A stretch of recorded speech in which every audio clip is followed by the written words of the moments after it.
आजाद भारत के सपनों और कर्तव्यों को देश के सामने रखकर आगे बढ़ने की प्रेरणा देंगे। इन्हीं संदेशों के आधार पर आज अमृत महोत्सव की वेबसाइट के साथ चरखा अभियान और आत्मनिर्भर इंक्यूबेटर को भी लॉन्च किया गया है।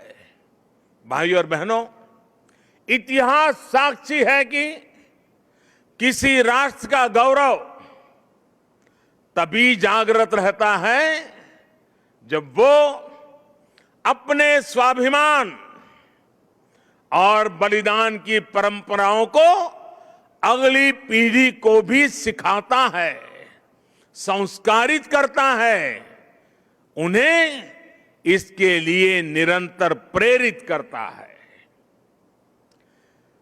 किसी राष्ट्र का भविष्य तभी उज्जवल होता है जब वो अपने अतीत के अनुभवों और विरासत के गर्व से पल पल जुड़ा रहता है।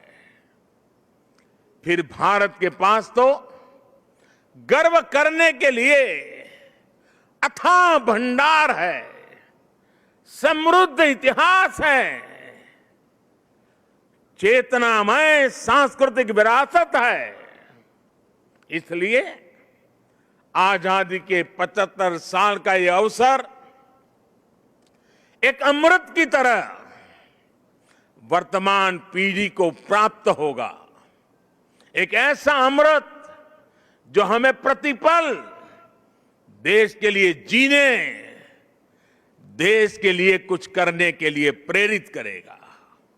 साथियों, हमारे यहां वेदों में एक वाक्य है, मृत्यो मुक्षीय मामृताम, अर्थात हम दुख, कष्ट, क्लेश और विनाश से निकलकर अमृत की तरफ बढ़ें, अमरता की ओर बढ़ें। यही संकल्प आजादी के इस अमृत महोत्सव का भी है। आजादी का अमृत महोत्सव यानी आजादी की ऊर्जा का अमृत। आजादी का अमृत महोत्सव यानी स्वाधीनता सेनानियों से प्रेरणाओं का अमृत। आजादी का अमृत महोत्सव यानी नए विचारों का अमृत, नए संकल्पों का अमृत। आजादी का अमृत महोत्सव यानी आत्मनिर्भरता का अमृत। और इसलिए ये महोत्सव राष्ट्र के जागरण का महोत्सव है। ये महोत्सव सुराज्य के सपने को पूरा करने का महोत्सव है। ये महोत्सव वैश्विक शांति का, विकास का महोत्सव है। साथियों, अमृत महोत्सव का शुभारंभ दांडी यात्रा के दिन हो रहा है। उस ऐतिहासिक क्षण को पुनर्जीवित करने के लिए एक यात्रा भी अभी शुरू होने जा रही है। यह अद्भुत संयोग है कि दांडी यात्रा का प्रभाव और संदेश भी वैसा ही है जो आज देश अमृत महोत्सव के माध्यम से लेकर आगे बढ़ रहा है। गांधी जी की इस एक यात्रा ने आजादी के संघर्ष को एक नई प्रेरणा के साथ जन जन से जोड़ दिया था। इस एक यात्रा ने अपनी आजादी को लेकर भारत के नजरिए को पूरी दुनिया तक पहुंचा दिया था। ऐसा ऐतिहासिक, और ऐसा इसलिए क्योंकि बापू की दांडी यात्रा में आजादी के आग्रह के साथ साथ भारत के स्वभाव और भारत के संस्कारों का भी समावेश था। हमारे यहां नमक को कभी उसकी कीमत से नहीं आंका गया।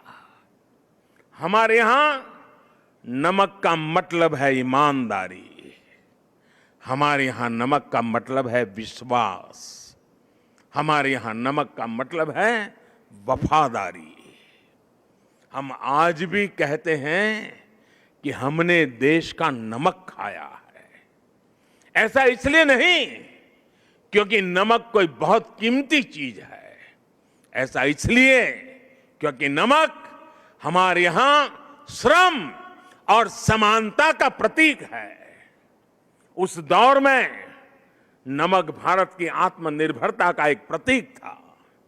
अंग्रेजों ने भारत के मूल्यों के साथ साथ इस आत्मनिर्भरता पर भी चोट की। भारत के लोगों को इंग्लैंड से आने वाले नमक पर निर्भर हो जाना पड़े। गांधी जी ने देश के उस पुराने दर्द को समझा, जन जन से जुड़ी उस नब्ज को पकड़ा और देखते ही देखते ये आंदोलन हर एक भारतीय का आंदोलन बन गया, हर एक भारतीय का संकल्प बन गया। साथियों, इसी तरह आजादी की लड़ाई में अलग अलग संग्रामों, अलग अलग घटनाओं की भी अपनी प्रेरणाएं हैं, अपने संदेश हैं, जिन्हें आज का भारत आत्मसात कर आगे बढ़ सकता है। 1857 का स्वातंत्र्य संग्राम, महात्मा गांधी का विदेश से लौटना, देश को सत्याग्रह की ताकत फिर याद दिलाना, लोकमान्य तिलक का पूर्ण स्वराज का आह्वान, नेताजी सुभाष चंद्र बोस के नेतृत्व में आजाद हिंद फौज का दिल्ली मार्च, दिल्ली चलो, ये नारा आज भी हिंदुस्तान भूल नहीं सकता है। 1942 का अविस्मरणीय आंदोलन, अंग्रेजों भारत छोड़ो का वो उद्घोष, ऐसे कितने ही अनगिनत पड़ाव जिनसे हम प्रेरणा लेते हैं, ऊर्जा लेते हैं। ऐसे कितने ही हुतात्मा सेनानी हैं जिनके प्रति देश हर रोज अपनी कृतज्ञता व्यक्त करता है। 1857 की क्रांति के मंगल पांडे, तात्या टोपे जैसे वीर हों, अंग्रेजों की फौज के सामने निर्भीक गर्जना करने वाली रानी लक्ष्मीबाई हो, कित्तूर की रानी चेन्नम्मा हो, रानी गाइडिनल्यू हो, चंद्रशेखर आजाद, रामप्रसाद बिस्मिल, भगत सिंह, सुखदेव, राजगुरु, अत्फाउल्लाह खां, गुरुराम सिंह, टिटू जी, पोल रामास्वामी जैसे वीर हो, या फिर पंडित नेहरू, सरदार पटेल, बाबा साहब आंबेडकर, सुभाष चंद्र बोस, मौलाना आजाद, खान अब्दुल गफार खान, वीर सावरकर जैसे अनगिनत जननायक, ये सभी महान व्यक्तित्व आजादी के आंदोलन के पथदर्शक रहे हैं। आज इन्हीं के सपनों को भारत बनाने के लिए, उनके सपनों का भारत बनाने के लिए हम सामूहिक संकल्प ले रहे हैं, इनसे प्रेरणा ले रहे हैं। साथियों, हमारे स्वाधीनता संग्राम में ऐसे भी कितने आंदोलन हैं, कितने ही संघर्ष हैं जो देश के सामने उस रूप में नहीं आए जैसे आने चाहिए थे। ये एक एक संग्राम, संघर्ष अपने आप में भारत की असत्य के खिलाफ सत्य की सशक्त घोषणाएं हैं। ये एक एक संग्राम भारत के स्वाधीन स्वभाव के सबूत है। ये संग्राम इस बात का भी साक्षात प्रमाण है कि अन्याय, शोषण और हिंसा के खिलाफ भारत की जो चेतना राम के युग में थी, महाभारत के कुरुक्षेत्र में थी, हल्दी घाटी की रणभूमि में थी, शिवाजी के उद्घोष में थी, वही शाश्वत चेतना, वही अदम्य शौर्य भारत के हर क्षेत्र, हर वर्ग और हर समाज ने आजादी की लड़ाई में अपने भीतर प्रज्वलित करके रखा था।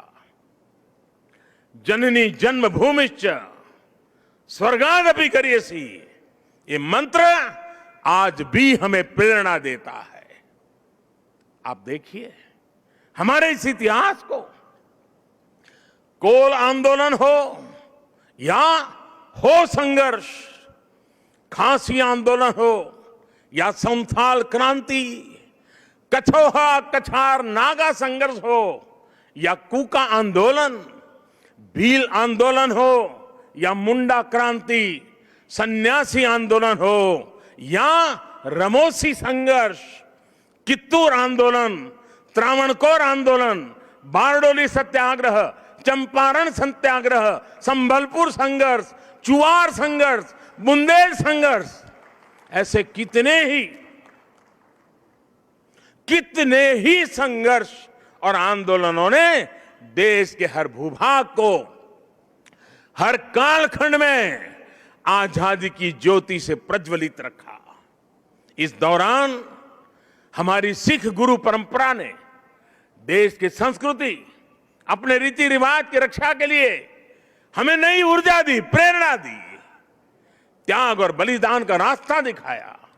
और इसका एक और अहम पक्ष है जो हमें बार बार याद करना चाहिए। साथियों, आजादी के आंदोलन की इस ज्योति को निरंतर जागृत करने का काम पूर्व, पश्चिम, उत्तर, दक्षिण, हर दिशा में, हर क्षेत्र में हमारे संतों ने, महंतों ने, आचार्यों ने, भगवतों ने निरंतर किया था।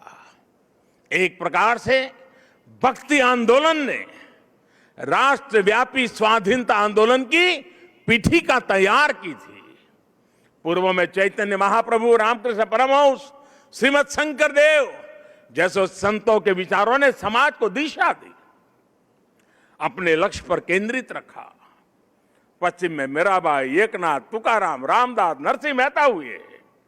उत्तर में संत रामानंद, कबीरदास, गोस्वामी तुलसीदास, सूरदास, गुरु नानक देव, संत रैदास।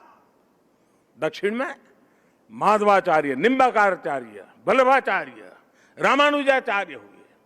भक्ति काल के इसी खंड में मलिक मोहम्मद जायसी, रसखान, सूरदास, केशवदास, विद्यापति जैसे महानुभावों ने अपनी रचनाओं से समाज को अपनी कमियां सुधारने के लिए प्रेरित किया।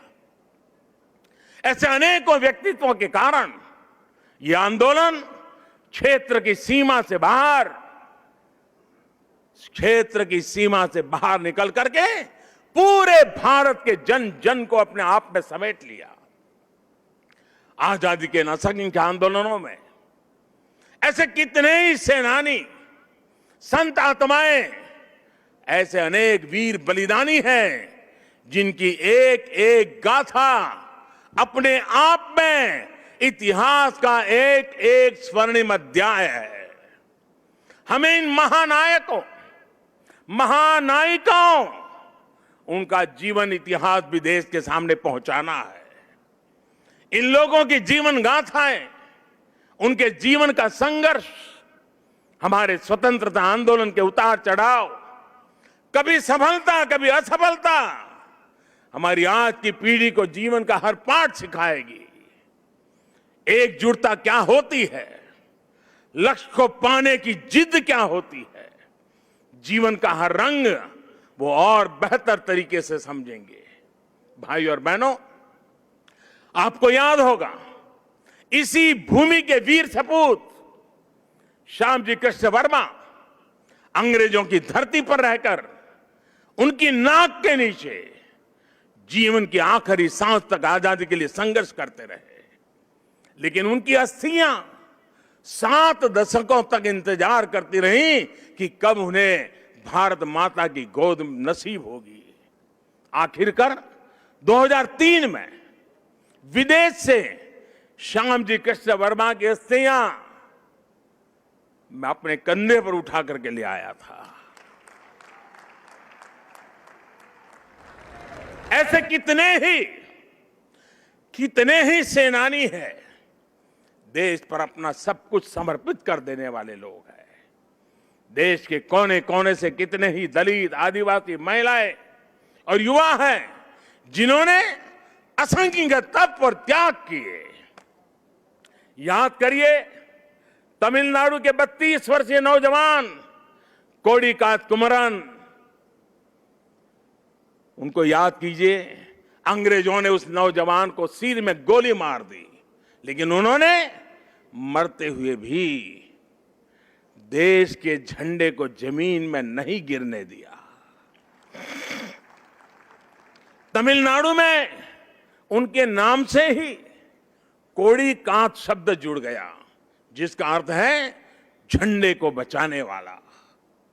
तमिलनाडु की ही वेलु नाचियार वो पहली महारानी थी जिन्होंने अंग्रेजी हुकूमत के खिलाफ लड़ाई लड़ी थी। इसी तरह हमारे देश के आदिवासी समाज ने अपनी वीरता और पराक्रम से लगातार विदेशी हुकूमत को घुटनों पर लाने का काम किया। झारखंड में भगवान बिरसा मुंडा, उन्होंने अंग्रेजों को चुनौती दी थी। तो मुर्मू भाइयों ने संथाल आंदोलन का नेतृत्व किया था। ओडिशा के चक्रा बिसोई ने लड़ाई छेड़ी तो लक्ष्मण नायक ने गांधीवादी तरीकों से चेतना फैलाई।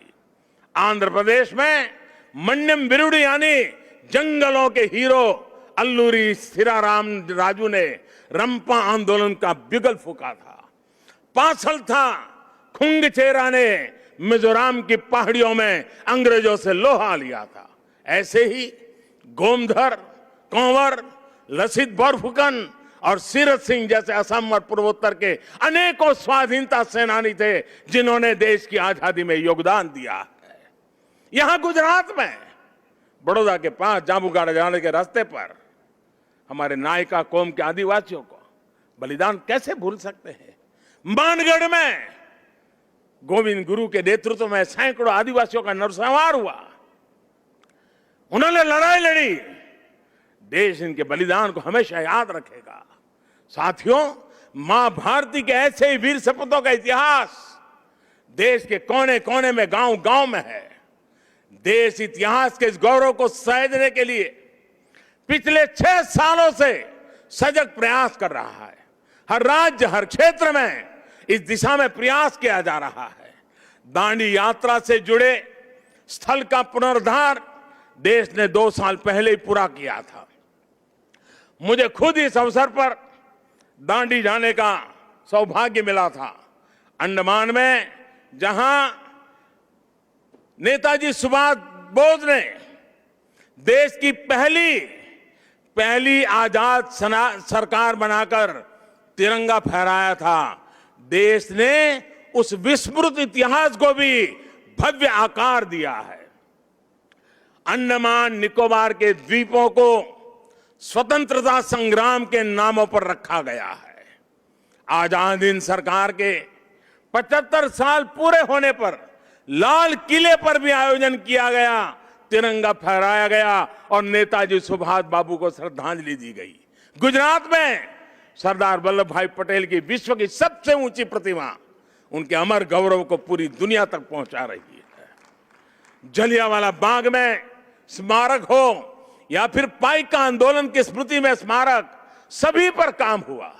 बाबा साहब आंबेडकर से जुड़े जो 7 दशकों से भूले बिसरे पड़े थे, उनका भी विकास देश ने पंचतीर्थ के रूप में किया है। इस सब के साथ ही देश ने आदिवासी स्वाधीनता सेनानियों के इतिहास को देश तक पहुंचाने के लिए, आने वाली पीढ़ियों के लिए पहुंचाने के लिए हमारे आदिवासियों के संघर्ष की कथाओं को जोड़ता हुआ देश में म्यूजियम बनाने का एक प्रयास शुरू किया है। साथियों, आजादी के आंदोलन के इतिहास की तरह ही आजादी के बाद के 75 वर्ष की यात्रा सामान्य भारतीयों के परिश्रम, इनोवेशन, उद्यमशीलता का प्रतिबिंब है। हम भारतीय चाहे देश में रहे हो या फिर विदेशों में, हमने अपनी मेहनत से खुद को साबित किया है। हमें गर्व है हमारे संविधान पर, हमें गर्व है हमारी लोकतांत्रिक परंपराओं पर। लोकतंत्र की जननी भारत आज भी लोकतंत्र को मजबूती देते हुए आगे बढ़ रहा है। ज्ञान विज्ञान से समृद्ध भारत आज मंगल से लेकर चंद्रमा तक अपनी छाप छोड़ रहा है। आज भारत की सेना का सामर्थ्य अपार है, तो आर्थिक रूप से भी हम तेजी से आगे बढ़ रहे हैं। आज भारत का स्टार्टअप इकोसिस्टम दुनिया में आकर्षण का केंद्र बना है, चर्चा का विषय है। आज दुनिया के हर मंच पर भारत की क्षमता और भारत की प्रतिभा की गूंज है।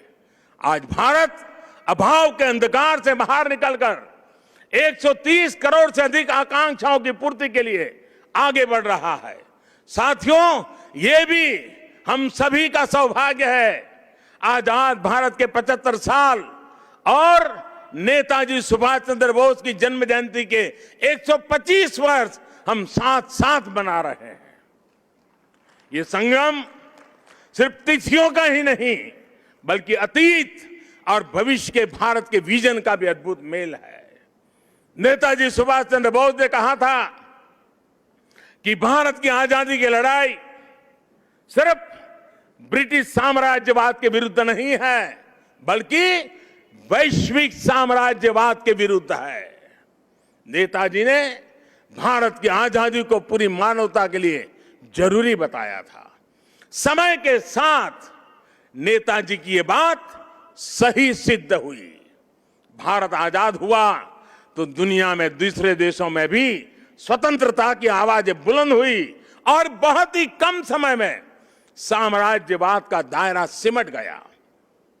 और साथियों, आज भी भारत की उपलब्धियां आज सिर्फ हमारी अपनी नहीं है, बल्कि ये पूरी दुनिया को रोशनी दिखाने वाली है, पूरी मानवता को उम्मीद जगाने वाली है। भारत की आत्मनिर्भरता से ओतप्रोत हमारी विकास यात्रा पूरी दुनिया की विकास यात्रा को गति देने वाली है। कोरोना काल में यह हमारे सामने प्रत्यक्ष सिद्ध भी हो रहा है। मानवता को महामारी के संकट से बाहर निकालने में, वैक्सीन निर्माण में भारत की आत्मनिर्भरता का आज पूरी दुनिया को लाभ मिल रहा है।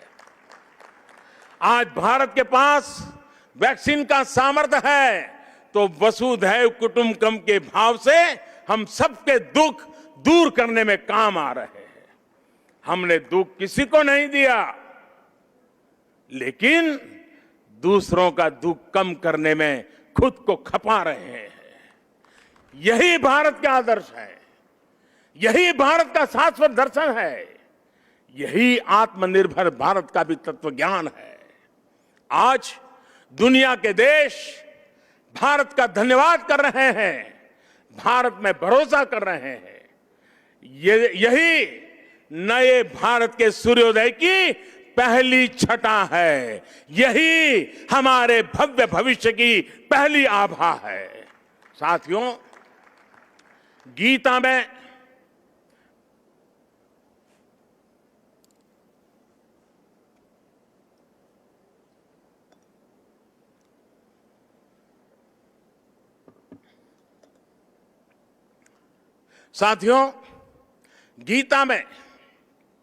भगवान श्री कृष्ण ने कहा है, सम दुख सुखम धीरम सह, सम दुख सुखम धीरम सह अमृतत्वाय कल्पते।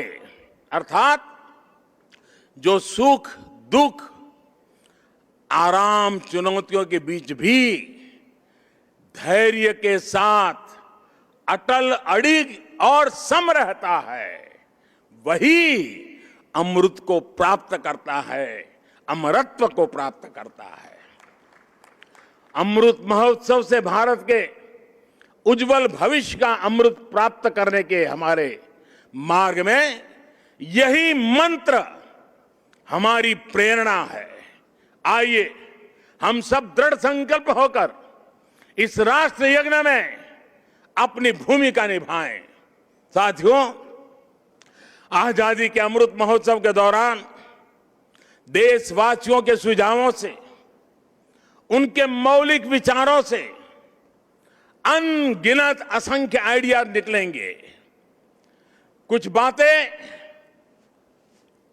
अभी जब मैं आ रहा था तो मेरे मन में भी चल रही थी। जन भागीदारी, जन सामान्य को जोड़ना। देश का कोई नागरिक ऐसा न हो कि इस अमृत महोत्सव का हिस्सा न हो। अब जैसे मान लीजिए हम छोटा सा एक उदाहरण दें, अब सभी स्कूल कॉलेज आजादी से जुड़ी हुई 75 घटनाओं का संकलन करें। हर स्कूल तय करे कि हमारी स्कूल आजादी के 75 घटनाओं का संकलन करेगी। 75 ग्रुप बनाए, उन घटनाओं पर वो 75 विद्यार्थी, 75 ग्रुप, जिसमें 800, 1000, 2000 विद्यार्थी हो सकते हैं। एक स्कूल ये कर सकता है। छोटे छोटे हमारे शिशु मंदिर के बच्चे होते हैं, बाल मंदिर के बच्चे होते हैं। आजादी के आंदोलन से जुड़े 75 महापुरुषों की सूची बनाए, उनकी वेशभूषा करें, उनके एक एक वाक्य को बोले, उसका कंपटीशन हो। स्कूल में भारत के नक्शे पर आजादी से जुड़े 75 स्थान चिन्हित किए जाए, बच्चों को बताया जाए, बताओ भाई बारडोली कहाँ आया, चंपारण कहाँ आया। लॉ कॉलेज के छात्र छात्राएं ऐसी 75 घटनाएं खोजे, और मैं हर कॉलेज से आग्रह करूंगा, हर लॉ स्कूल से आग्रह करूंगा, 75 घटनाएं खोजे जिसमें आजादी की लड़ाई जब चल रही थी तब कानूनी जंग कैसे चला, कानूनी लड़ाई कैसे चली, कौन लोग थे कानूनी लड़ाई लड़ रहे थे, आजादी के वीरों को बचाने के लिए कैसे कैसे प्रयास हुए, अंग्रेज सल्तनत के जुडिशरी का क्या रवैया था, सारी बातें हम लिख सकते हैं। जिनका इंटरेस्ट नाटक में है वो नाटक लिखे, फाइनेंस के विद्यार्थी उन घटनाओं पर पेंटिंग बनाए, जिसका मन करे कि वो गीत लिखे वो कविताएं लिखे। ये सब शुरू में हस्तलिखित हो, बाद में इसको डिजिटल स्वरूप भी दिया जाए। और मैं चाहूंगा कुछ ऐसा कि हर स्कूल कॉलेज का ये प्रयास उस स्कूल कॉलेज की धरोहर बन जाए, और कोशिश हो कि ये काम इसी 15 अगस्त से पहले पूरा कर लिया जाए। अब देखिए पूरी तरह वैचारिक अधिष्ठान तैयार हो जाएगा, बाद में इसे जिला व्यापी, राज्यव्यापी, देशव्यापी स्पर्धाएं भी आयोजित हो सकती हैं। हमारे युवा, हमारे स्कॉलर्स ये जिम्मेदारी उठाएं कि वो हमारे स्वाधीनता सेनानियों के इतिहास लेखन में देश के प्रयासों को पूरा करेंगे। आजादी के आंदोलन में और उसके बाद हमारे समाज की जो उपलब्धियां रही है उन्हें दुनिया के सामने और प्रखरता से लाएंगे। मैं कला, साहित्य, नाट्य जगत, फिल्म जगत और डिजिटल एंटरटेनमेंट से जुड़े लोगों से भी आग्रह करूंगा, कितनी अद्वितीय कहानियां हमारे अतीत में बिखरी पड़ी है, इन्हें तलाशिए, इन्हें जीवंत कीजिए, आने वाली पीढ़ी के लिए तैयार कीजिए। अतीत से सीखकर भविष्य के निर्माण की जिम्मेदारी हमारे युवाओं को ही उठानी है। साइंस हो, टेक्नोलॉजी हो, मेडिकल हो, पॉलिटिक्स हो, आर्ट हो, कल्चर हो, आप जिस भी फील्ड में हैं, अपनी फील्ड का कल, आने वाला कल बेहतर कैसे हो, इसके लिए प्रयास किया जाए। मुझे विश्वास है कि 130 करोड़ देशवासी आजादी के इस अमृत महोत्सव से जब जुड़ेंगे, लाखों स्वाधीनता सेनानियों से प्रेरणा लेंगे, तो भारत बड़े से बड़े लक्ष्यों को पूरा करके रहेगा। अगर हम देश के लिए, समाज के लिए, हर हिंदुस्तानी अगर एक कदम चलता है तो देश 130 करोड़ कदम आगे बढ़ जाता है। भारत एक बार फिर आत्मनिर्भर बनेगा, विश्व को नई दिशा दिखा देगा। इन्हीं शुभकामनाओं के साथ आज जो दांडी यात्रा के लिए चल रहे हैं, एक प्रकार से बड़े तामझाम के बिना छोटे स्वरूप में आज उसका प्रारंभ हो रहा है, लेकिन आगे चलते चलते चलते जैसे दिन बीतते जाएंगे, हम 15 अगस्त के निकट पहुंचेंगे। ये एक प्रकार से पूरे हिंदुस्तान को अपने में समेट लेगा, ऐसा बड़ा महोत्सव बन जाएगा, ऐसा मुझे विश्वास है। हर नागरिक का संकल्प होगा, हर संस्था का संकल्प होगा, हर संगठन का संकल्प होगा, देश को आगे ले जाने का, आजादी के दीवानों को श्रद्धांजलि देने का यही रास्ता होगा। मैं इन्हीं कामना के साथ, इन्हीं शुभकामनाओं के साथ मैं फिर एक बार आप सबको बहुत बहुत धन्यवाद देता हूं। मेरे साथ बोलेंगे भारत माता की, भारत माता की। भारत माता की, भारत माता की। वंदे वंदे वंदे वंदे। जय हिंद, जय हिंद, जय हिंद।